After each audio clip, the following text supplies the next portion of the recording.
So, like I said, this is the Ardbeg here. I am not. Well, here's the thing. Yeah, I'm like not really much of a whiskey drinker. I got a bottle of Benriach heavily or Benriach 10-year peated or whatever it was called a few years ago. It just sat in my cupboard for the most part for years. I had a bit a long time ago, and then I opened it up again, tried it again a bit, and I sort of remembered it tasted a bit harsh. I'm like, I don't know if I really like this. And then so I kept drinking it for a couple weeks. And then over time, I just suddenly actually started to like that sort of really heavily smoky sort of flavor. So I thought, well, it'd be really nice if I could get something else that's sort of like that, maybe like on that smoky category. And then I started looking stuff up, and I learned that whole thing about the Islay whiskeys and all that. And apparently this one is sort of like of the Ardbegs, which is not the most heavily peated distillery on average, but this one is like more maybe entry friendly a bit by those standards, even though it's still quite peated. So we'll see how this goes. From what I've heard, if you're trying to like start to enjoy whiskeys and stuff, typically people don't start with the Ardbegs and the Lafroigs and that stuff. But I like going from like hard mode right off the bat. So anyway, let's go ahead and open this up here. Souls for no reason. Games. Yeah, it's very, very different.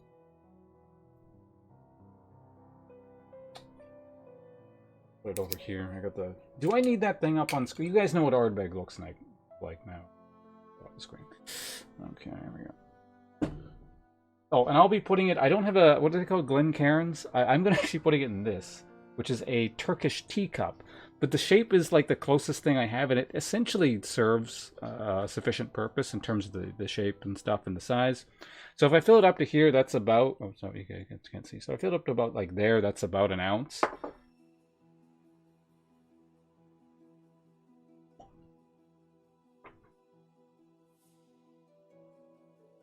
Coming out of the bottle, I can already smell the smoke. Holy shit! Yeah, it's like almost like a smoked meat kind of smell to it. So I'm gonna try. I don't have the vocab. Wait, hold on a second. Wait, take my glasses off. So for these sorts of things, important stuff, you got to take the glasses off, right? And I see. Oh, this is so weird now. Because I just got those glasses. It's just when I take them off, everything looks really weird. Anyway, let's give this a shot here. Healthy pour. Dram of scotch. Dram is an interesting term too. I looked that up as well, like sort of what exactly the measurement is. We'll talk about that later. So I'm going to be trying to like describe this. I'm new to this, so I don't have the proper vocabulary. So we're going to pretend we're fancy and I'm going to have a whiskey sommelier or something. I have learned you're supposed to, what is it? You leave your mouth open when you smell it.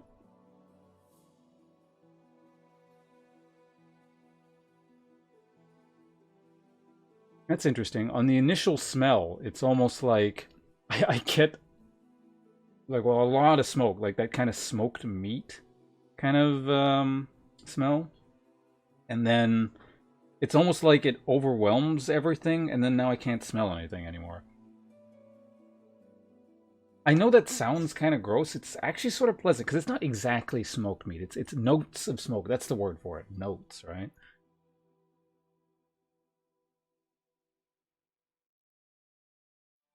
Honestly, I'm getting very okay. No, now I'm getting kind of sort of a sort of a sweet. I don't know what kind of sweetness, but there is a bit of sweetness somewhere in the back. I'm getting that now. Now that I'm more used to the smoke.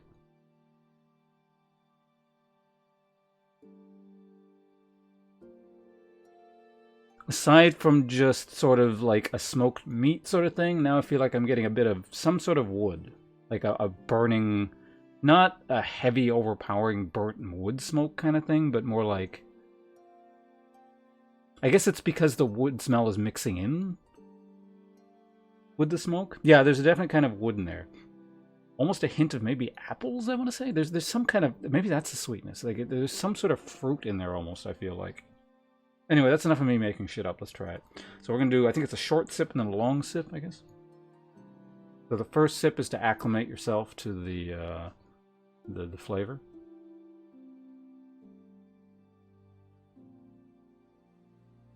Oh wow, that's That feels to me way more smoky than the Benriach, because I got used to the Benriach peated earlier, but it almost made my tongue numb. The tip of my tongue went a bit numb. I'm not getting too much beyond the smoke, actually, off of that. Let's try again.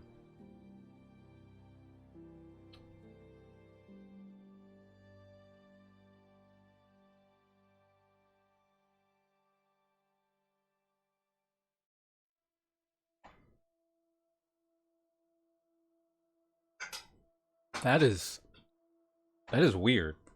I don't think I've ever had anything that's made my tongue this numb. Like, it's not totally, like, it's not actually numb, but it's almost like that, a numbing sensation just sort of coats it. A lot of smoke. I'm really struggling to find a flavor or any kind of notes there beyond the smoke. There are there, I just can't really describe them. Just because there's so much smoke in this. And this is supposed to be, like, low on the smoke end within the Ardbeg spectrum. I'm kind of curious how the even smokier ones are. No, I like it. It's confusing more than anything because I don't know exactly why I like it. I feel like it's a good thing I sort of acclimatized myself to this with the Benriach peated before this.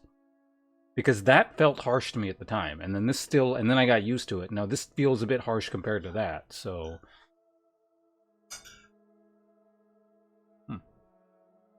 Yeah, so I don't know what face I made. You guys could see that better. No, I couldn't see it at all, but... Let's try again.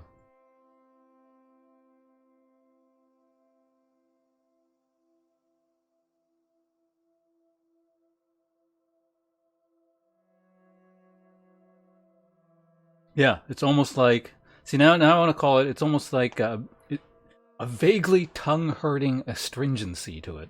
It, like, you know, like when you drink a very dry white wine, and it, like, sucks the moisture out of things.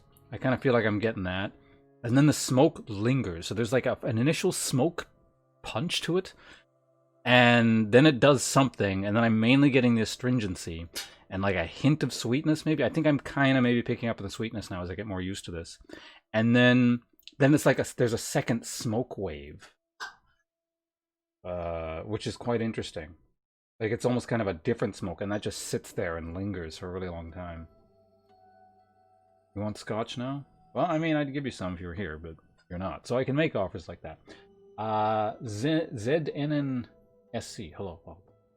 Welcome to the scotch portion of this.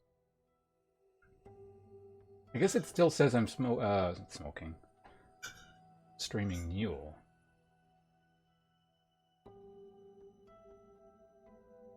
I like this, though. I'm drinking it kind of fast, but I feel like I almost should slow down.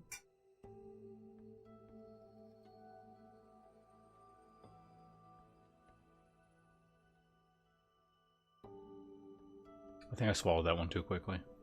To enjoy the flavors more.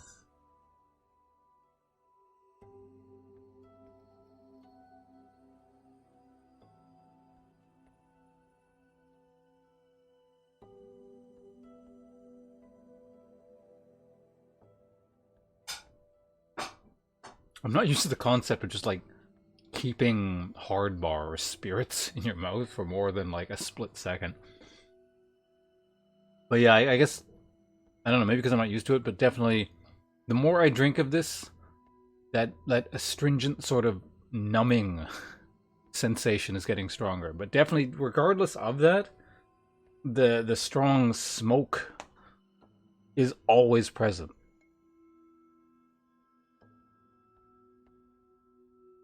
That's really interesting.